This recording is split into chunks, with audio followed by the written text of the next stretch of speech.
Good day. I'm Derek Fildebrandt. Today is December 22nd, 2021, and you're watching The Pipeline. I'm joined today in studio by Western Standard Assistant Opinion and Broadcast Editor Corey Morgan. How you doing, Corey? Very good. Looking dapper. Hi, thanks. We're also joined from beautiful Abbotsford, BC, Western Standard News Editor Dave Naylor. How are you, Dave? Feeling very festive, Derek. Even still wearing my tie that I got from Krampus last week. Wow, Krampus is very generous this time of year. Thank you for joining us. If you're not, actually, please like the show on whatever platform you're watching. Share it and give us a review, especially if you're on podcast. Give us a 5-star rating. Write us a review. That'll help. It'll trigger the algorithm gods, and more people will be able to watch The Pipeline and other Western Standard content. We want to thank all of our Western Standard members for your continued support. Without you, we couldn't continue to provide independent, Western, bailout-free media. If you're not yet a member of the Western Standard, go to westernstandardonline.com, click on membership. You could join for just $10 a month or $99 a year. You could try free for 15 days. If you don't like it, cancel it. But I'm sure you won't, because it's great, and almost no one cancels. All right. Well, we got an interesting show. Calgary Mayor Jyoti Gondek says it's bonkers that the unvaccinated walk among us. They walk among us. I walk in fear knowing that you can't pick them out of the crowd. You'd think they look sickly and everything. They look like us. They blend in. They look like us, but Yes. they're duty. Untermensch. So Jyoti Gondek with some very inflammatory comments about the unvaccinated having anything resembling civil rights. Also, quite a flame out, if you will. The Calgary arena deal has blown up for reasons that are still not yet completely clear, but it does seem that Mayor Jyoti Gondek is very upset about it. But we're getting an early sense that this might be because of the climate emergency. Climate emergency has necessitated City of Calgary imposing new costs for, quote, climate contingency. I don't know. I thought having an indoor arena, we're doing our part to fight global warming. We're literally cooling the place down indoors. I thought that should cool the place down. I guess Shouldn't it that needed a be little climate? windmill on top or something. I guess it wasn't quite enough. Yeah. Okay. Alberta Premier Jason Kenney tightening restrictions in time for Christmas. Yes, the Premier thinks that you should be allowed to do less at Christmas, including dancing. Dirty dancing. No dirty dancing or dancing of any kind during Christmas. Strictly verboten. Also, Ottawa is spying on you. Yeah, you.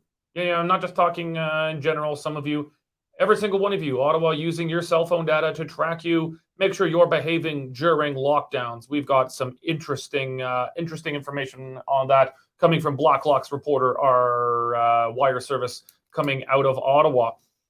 Let's get started, though. Dave, why don't you set us up with this whole bonkers situation from Calgary Mayor Jyoti Gondek? Well, Derek, the whole situation is bonkers. Mayor Gondek took to QR77 radio last Friday morning, and in an interview, she said it was completely bonkers, quote unquote, that the unvaccinated are allowed to walk amongst regular people. It was quite a stunning statement, to be honest, and obviously it set off a firestorm not only in Calgary but across Canada. People's Party of Canada leader Maxime Bernier was holding his end of press conference end of the year press conference in Ottawa, and he was asked about it, and he literally lost his temper. He was raising his voice and saying, shame on Jyoti Gondek, shame. This is just a disgusting segregation of two classes of people. Social media exploded with people saying this was crazy. It was discriminatory. It was even a breach of City Hall discriminatory rules. Paul Hinman, the leader of the Wild Rose Independence Party, he also called for Gondek to issue a public apology, saying you just can't have one set of rules for one group of people and one set of rules for another. So As far as I know, Gondek has yet to apologize, Derek, and she's sticking by her bonkers comment.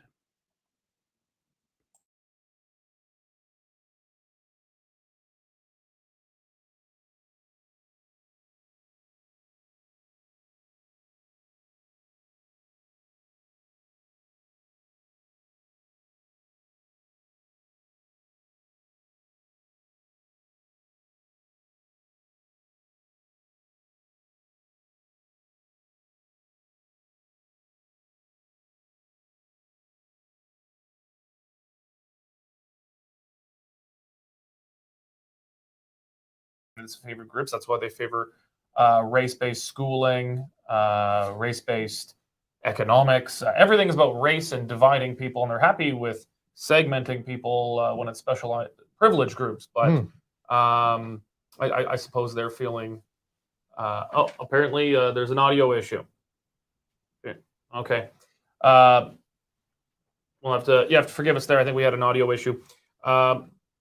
But is there going to be any political fallout? Like her supporters, I think, are probably pretty uniformly in favor of vaccine discrimination and this kind of thing. But this is a whole other level where she's saying, I think, quite explicitly that vaccinated people should not be allowed to leave their homes. They shouldn't be allowed to gather for Christmas. I know Jason Kenney banned people from gathering for Christmas last year in most circumstances.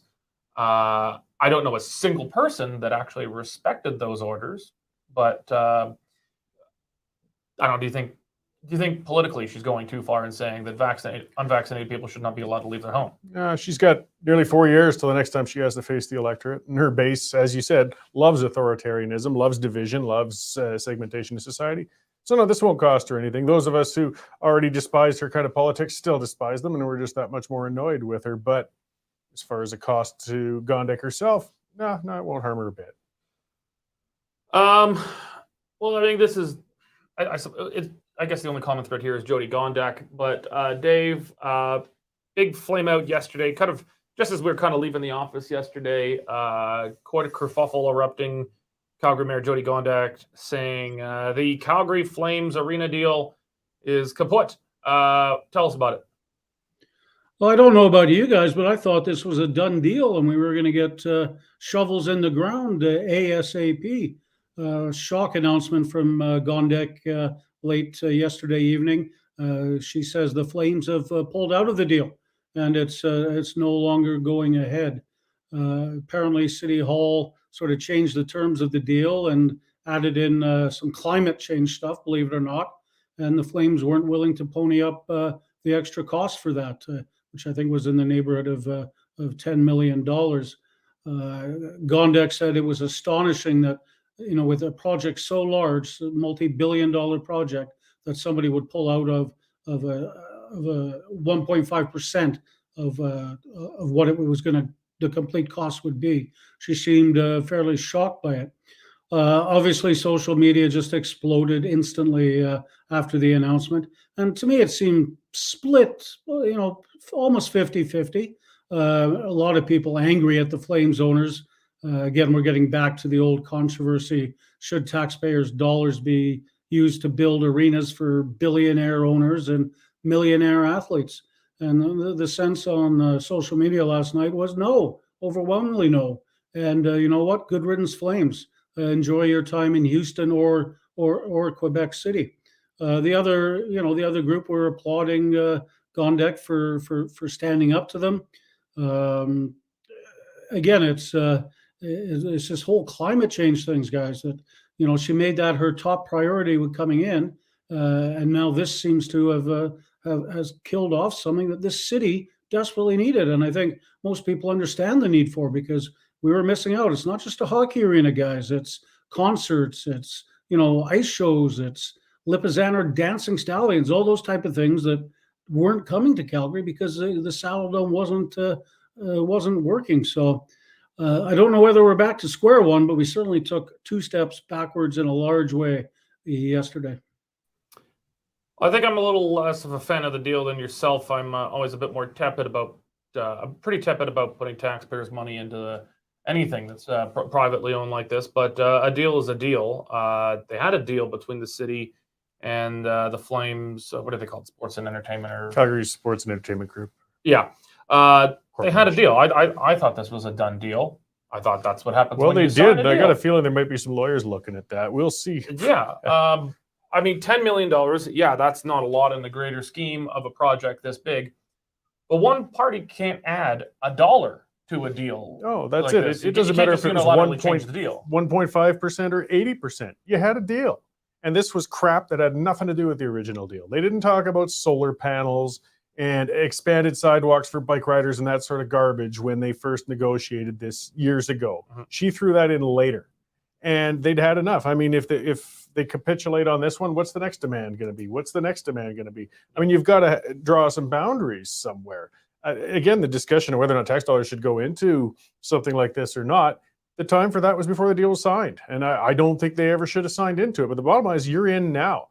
And what I worry about is the chilling effect on business in Calgary in general. We've seen a mayor who will not think twice on jeopardizing $600 million deals over her climate crusade. What's going to happen if it's a business looking to set up shop in Calgary? She says, oh, by the way, with our new climate emergency, you're going to have to put solar panels outside and do this and this, and it's going to cost you another 10%. You know what will happen? They're not coming here. And if she's also known for changing the deals after it's been signed, they're not coming here. So there's a lot more to be read into this rather than just whether you think the Flames should come or go or whether the city should be in it. They breached a deal, and that's bad. Well, and it's not like she was trying to get a better deal for taxpayers even here. It's not like she's saying, oh, well, you need to take a bigger share of the cost of building this thing. Taxpayers are taking on a bigger share. It's, climate mitigation. Because the arena is not cold enough. You know, we need it needs to be even colder to change the average temperature in Calgary or something. I don't know. But she's changed it on such a bonkers nothing burger issue. But I mean, as I think you and Dave have both said, this is her top priority. The first thing she did coming into office was to declare a climate emergency. Like that is the biggest issue facing Calgary. I mean, like, let's take a walk 10 feet outside of the building we are here, and I'm sure we'll find someone who is either overdosed in the last 24 hours or will overdose in the last 24 hours. Let's take a look at some of the violent and property crime taking place within a 1 block radius of this place. That's probably a bigger emergency than the climate. The city has some huge issues. And I mean, some of that also is due to the fact that our downtown's turned into a dystopian nightmare because half of the buildings are empty. And, and again, it gets back to this. I mean, I'm watching the social media storm, and they're going after Murray Edwards, and they're calling him every name in the book. He's the big Scrooge McDuck billionaire. He's evil. He's nasty. Screw him. We don't need him. Glad you're gone. Well, don't forget the other operations he has here employed thousands. Whether you like the man or not, billionaires are who are going to fill our offices, not hipsters with coffee shops. We need to at least be civil to the large. If you want to play these politics of envy, we're on the road to Venezuela. Okay, well, let's talk about Scrooge McDuck at Scrooge McDuff. Or is it Duff or Duck? McDuck. Yeah. Okay. Let's talk about Scrooge here coming up into the Christmas season. Alberta Premier Jason Kenney tightening restrictions again. He did loosen them a little bit in saying that, he will grant the unvaccinated the privilege of being allowed to see their family at Christmas. Very kind of the Premier to allow people to leave their homes to see their family at Christmas. He took some flack on the more left-leaning mainstream media for that, as if these people aren't going to just leave their bloody homes anyway. I mean, if you're going to say, no, I'm not giving in to mandatory vaccination and all this kind of stuff, and you're willing to suffer the penalties that come with that already, I'm pretty sure you don't care about what some politician says you're allowed to do at Christmas and who you're allowed to have dinner with. But Jason Kenney, responding to pressure from the NDP and the media, has predictably done what the NDP and media have told him to do. Dave, tell us about the new restrictions for Christmas. Yeah, it was a bit of a shift in policy from 1 week to the next, wasn't it? Surely they have not flip-flopped on COVID policy. Flip-flop. They would never do that. No, it's the official sound of the legislature, isn't it? Flip-flop, flip-flop, flip-flop down the hallway. I'm sure Premier Kenney and Chief Medical Officer of Health Dina Henshaw were watching what was going on in Europe, which is now being hit hard by Omicron. England, for the first time today, recorded more than 100,000 cases in a single day. Hospitalization rates are up in London 78% because of Omicron. Other provinces have started to take measures to lock down. And Jason Kenney saw all this and figured he'd better get on the lockdown bandwagon. So that's what he announced yesterday. Not as bad as BC. We're not quite closing nightclubs and whatnot, but we are putting a lot of restrictions on a lot of things at this time of year. Let's start with the World Juniors, massive worldwide event. Can you hear me? I can hear you, yeah. Yeah. Oh, yeah, no, I'll just say we have effectively closed nightclubs because it's illegal to dance in Alberta. That's true. That's true. So they are just closed effectively. But I mean, for us middle-aged white guys, we kind of just sit there and nod our heads and shake our shoulders anyways. I've seen you dance. I've seen you dance, Dave. Don't sell yourself short. That's true. So World Juniors capacity is capped at 50%. So I mean, that's a shame. When you were going to get Canada, Russia, Canada, the U.S., all those huge international games, only 50% of the crowd is going to be there. And for those poor people that are at the games, they can't even get a beer. There's no food service. There's nothing at all. No food, no beer, no wine during the intermission. Basically, you just move in, you move out. Good. I will just elaborate a bit. That's because you have to wear a mask, and yes. You're allowed to take your mask off for beer. I mean, it's a pretty simple hack. If you're at an event where you don't have to wear a mask while you're drinking a beer, the trick is to just drink beer the whole time. Never stop drinking beer. That's the trick. And I guess enough people have caught on to that. I mean, you go to Flames games, some people are wearing masks, but most people aren't. So I guess not enough people wearing masks at Flames games for the Premier's comfort. Right. Let's turn to pubs. If you were thinking of holding a late Christmas gathering with all the people in your office, you're only allowed 10 at a table. I don't think that's going to affect too many people at the community level, but last call at 11 p.m. may do so. Last call at 11, doors must be shut. Because COVID transmits after 11. We all know that. It goes home and goes to bed. Right at the. Well, that's usually where the herpes transmission happens. So we might reduce that a little bit. There are plenty of diseases that transmit after 11, but I'm not aware that COVID gets particularly virulent after 11 o'clock. Among other things, yeah. Yeah. Well, apparently the health officials think it has a curfew that it's got to get home to abide to. So, as you've mentioned, no singing, no dancing. Hey, if you thought about having a quick game of darts, no chance because you could catch Omicron. From darts? Yeah, because you're standing, you're moving, you're walking, you're saying 180 all the time. So it's it's tough. No singing, no karaoke.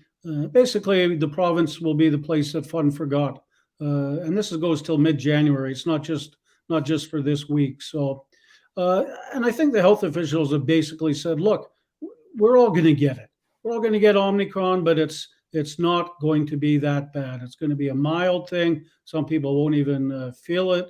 I was talking to a friend today in Ottawa who has it. He doesn't feel a thing wrong with him, but he can't not fly back to Calgary for Christmas to be with his family. I can tell you from personal experience, Derek, as you know, you sent me up to the airport on Sunday to investigate whether the federal travel advisory has had any effect on passengers at the airport. Well, I can report that no, the airport was packed, planes were packed. Airplanes were, I know WestJet was flying like 11 planes a day down to Mexico, filled with Canadians dressed in shorts, wearing those proverbial flip-flops, and ready to have fun and do some dancing and some singing on the beach. So it doesn't look like anybody's listening to the federal travel advisories anyways, but the lockdowns are there and people are being asked to be careful. Corey, I mean, from one perspective, this is smarter than restrictions last year. These are restrictions. Businesses tend to be much more likely to obey the orders of government than individuals. As I've said, I don't know anyone who follows the government's orders on this stuff. I'm sure there's someone somewhere in Alberta who probably listens. They probably just don't have anyone to hang out anyway. Yeah. They say they're listening, but businesses tend to not want to rock the boat too much. They don't want to end up like Chris Scott and the whistle stop. Well, Have the government raiding your business. Yeah, they can't. Like the hospitality industry's just had the crap beat out of it for 2 years now. And I know from having owned a pub for 5 years, it's a tough business in regular times. And AGLC and the AHS can shut you down in a heartbeat. They have the authority, the ability, they can enter at any time and have a massive amount of arbitrary powers. So when the government brings in something saying you have to do this, pretty much every business owner is going to comply because they can't afford not to. And then this is all coming at a cost. I mean, all of the vendors, the people who work there, things like for the World Juniors, that's lost revenue on concession sales. It's lost people put out of work that was a lot of students and that was their Christmas time job. These bars and nightclubs, a huge amount of their revenue comes between 11 and 3 in the morning. I mean, that's when they're dancing and partying. At least I remember from way back when I used to go to those kinds of places. This is hurting them. It's hurting them a lot. And we can't keep pretending that every time they do this, it doesn't have a cost. It's costing businesses, it's costing employees. And I don't see a hell of a lot of benefit out of it. My question for you is, and I guess it's one we've been wrestling with since the beginning.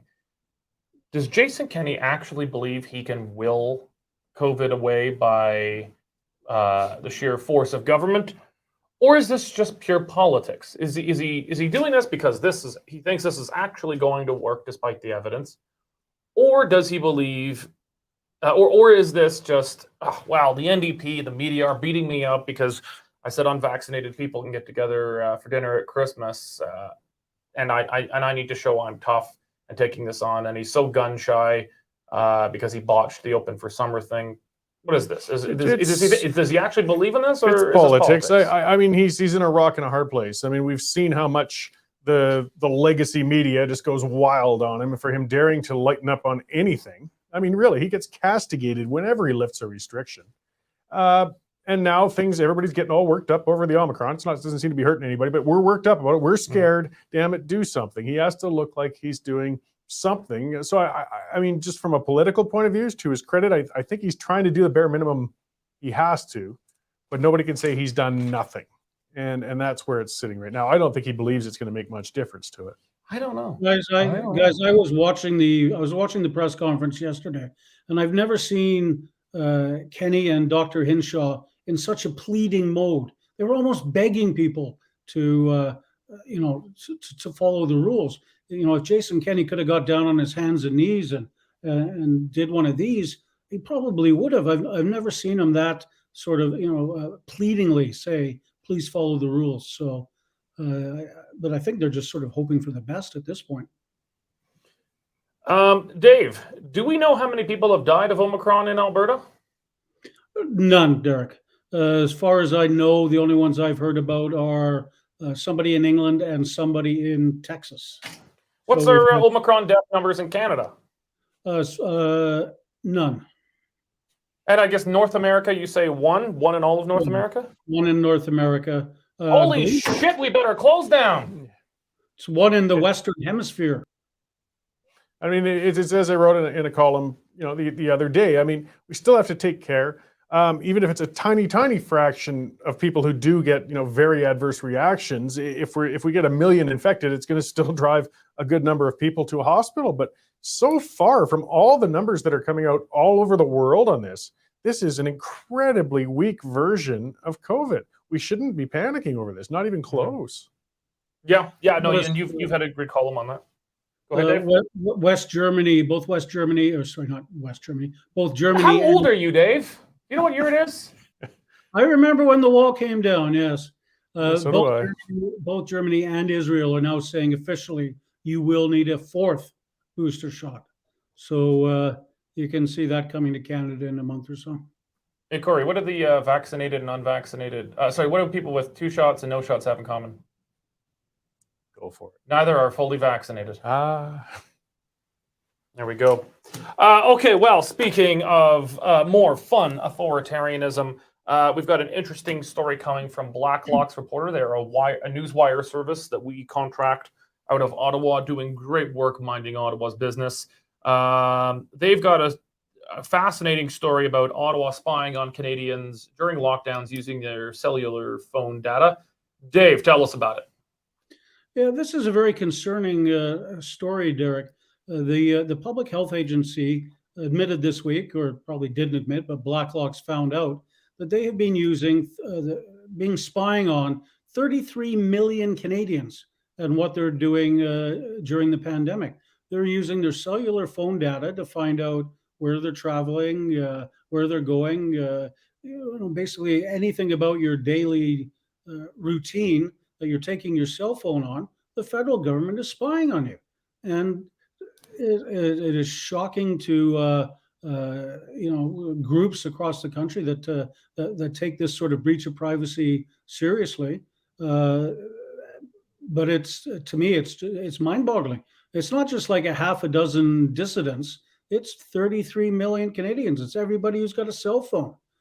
From your teenage daughter to your 80-year-old grandmother. If they've got a cell phone, they're being spied on. And to me, that's very concerning. In Soviet Canada, cell phone listens to you. Corey, I've seen nothing in the mainstream media on this. Blacklock's broke it. We've picked it up from the Blacklock service. But there's been nothing about us. Is this just not a big deal? Is this just something we should just come to expect in the 21st century? For people who value freedoms, it's a huge deal. Again, it just shows how indifferent and compliant our mainstream media is. I mean, you got to remember, a lot of them are very dependent on federal tax dollars, so they don't want to shake that boat too much.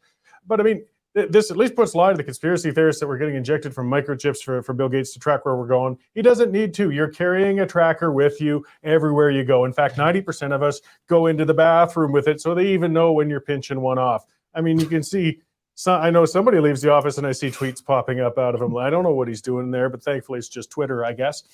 But I mean, it is serious, though. I mean, they are watching you. They're setting the groundwork. They're seeing everywhere you go. Like when my pub got robbed repeatedly, the way they caught that gang of lunatics and losers was actually they got the names and they tracked all their cell phones.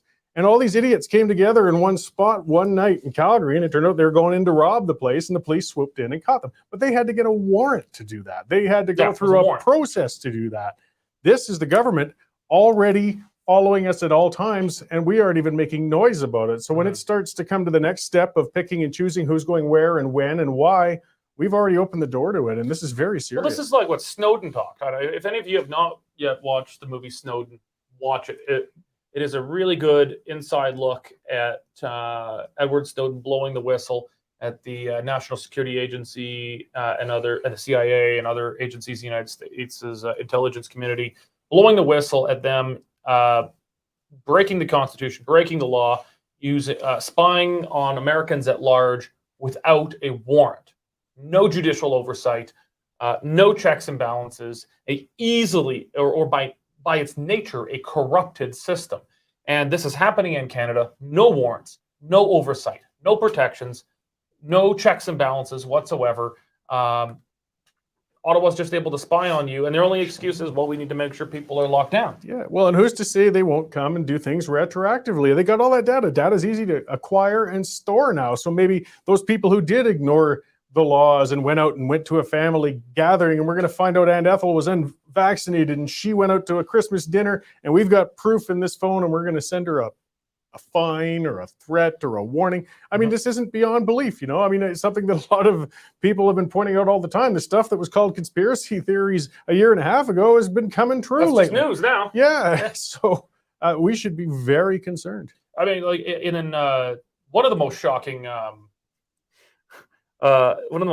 cases of government spying, although it was not secret spying to its credit, was in Australia. One of the states in Australia that went just so nuts. It required that every person in this state in Australia had a certain app installed on their phone. And you would get random messages, like a notification pops up on your phone from the government and says, you have, say something along the lines of, you have 5 minutes to take a picture of yourself and geotag it and send us, so we know that you're in your house, that you're not out grocery shopping or at a bar or at a friend's house or something. You have to send us a geotag picture within 5 minutes, or otherwise the police will come and knock your door down.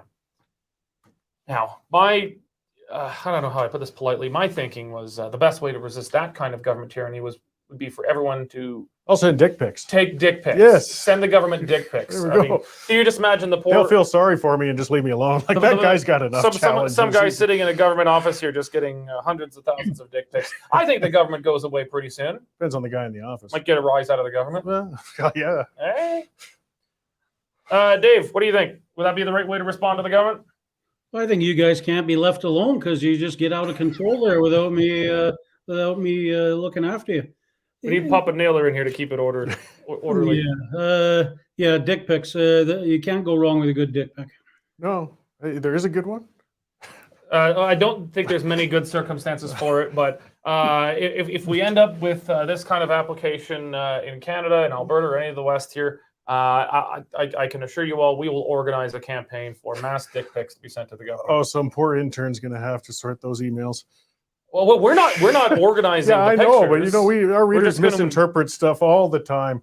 Some of our readers might get the wrong impression, especially from anything you say. Okay, well, let's leave it there before we degenerate any further into the gutter.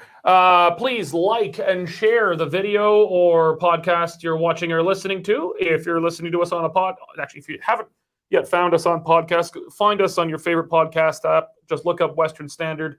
If you're listening to us on podcast, give us a 5-star review and leave, I don't know, a review. Yeah, leave a comment. I don't know. A comment. Talk, like that. tips. Thumbs up. Don't send dick pics.